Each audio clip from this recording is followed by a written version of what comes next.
ইচ্ছা থাকলেই উপায় হয়। সরকারি অনুদান ছাড়াই গ্রামকে আলোয় ভাসালেন বিজেপি সদস্য নীলাদ্রি শুকুল। নিজস্ব প্রতিনিধি নদিয়া। উন্নয়নের পথে বাধা হতে পারে না রাজনৈতিক রং বা সরকারি তহবিলের অভাব। এই মন্ত্রকেই সত্যি করে দেখালেন নদিয়ার কৃষ্ণগঞ্জ ব্লকের শিবনিবাস এলাকার পঞ্চায়েত সমিতির সদস্য নীলাদ্রি শুকুল। বিরোধী শিবিরের প্রতিনিধি হয়েও কোনো সরকারি আর্থিক সহযোগিতা ছাড়াই ব্যক্তিগত উদ্যোগে শিবনিবাস গ্রাম পঞ্চায়েতের 6টি বুথে 200টিরও বেশি স্ট্রিট লাইট লাগিয়ে নজির সৃষ্টি করলেন তিনি। ভারত বাংলাদেশ সীমান্তবর্তী শিবনিবাস এলাকাটি মূলত বনাঞ্চলে ঘেরা। দীর্ঘদিনের অন্ধকার রাস্তায় সাপের উপদ্রব ছিল নিত্যদিনের আতঙ্ক। স্থানীয়দের সুরক্ষার কথা মাথায় রেখে নিজের ব্যক্তিগত অর্থ ব্যয় করে এলাকাটিকে আলোয় মুড়ে দিয়েছেন নীলাদ্রিবাবু। তার কথাই সরকারি সাহায্যের অপেক্ষা না করে মানুষের বিপদে পাশে দাঁড়ানোই আসল ধর্ম। এই আলোর ফলে সাধারণ মানুষের পথ চলায় যেমন সুবিধা হবে, তেমনই বিষধর সাপের ভয় থেকে মুক্তি মিলবে। শিবনিবাস মন্দিরে বিশিষ্ট পুরোহিত স্বপন ভট্টাচার্য আপ্লুত হয়ে জানান, নীলাদ্রিবাবু আমাদের গ্রামকে কার্যত শহর বানিয়ে দিয়েছেন। বিগত দিনে কেউ এমন কাজ করার কথা ভাবেনি। আমরা তার জন্য গর্বিত। বিজেপি নেতা শিবনাথ মুখার্জিও তার এই কাজের প্রশংসা করে জানান, মানুষের সুযোগ সুবিধা দেখার জন্য তিনি সর্বদা ব্যস্ত থাকেন এবং আগামীতে আরও বড় কাজের পরিকল্পনা রয়েছে তাদের।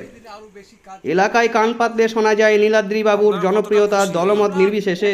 শুধু স্ট্রিট লাইট লাগানোই নয়, সরকারি সুযোগ সুবিধা যেমন বিধবা ভাতা বা বার্ধক্য ভাতা পৌঁছে দেওয়ার ক্ষেত্রে তিনি কোনো রাজনৈতিক রং দেখেন না। ব্লকের পিছিয়ে পড়া মানুষের পাশে দাঁড়ানোই তাকে জনপ্রিয়তার শীর্ষে পৌঁছে দিয়েছে।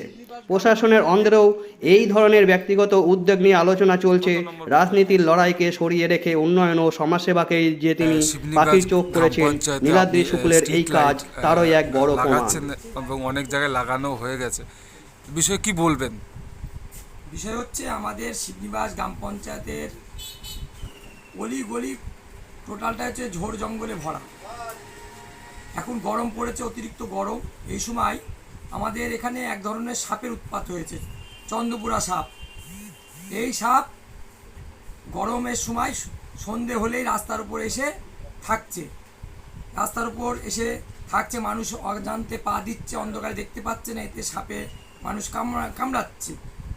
এই দেখে আমি পঞ্চায়েত সমিতির একজন সদস্য শিবনিবাস গ্রাম পঞ্চায়েতের গলিতে গলিতে স্ট্রিট লাইট লাগাচ্ছি, যাতে মানুষ এই সাপের অত্যাচার থেকে বাঁচে, মানুষ দেখে শুনে হাঁটাচলা করতে পারে।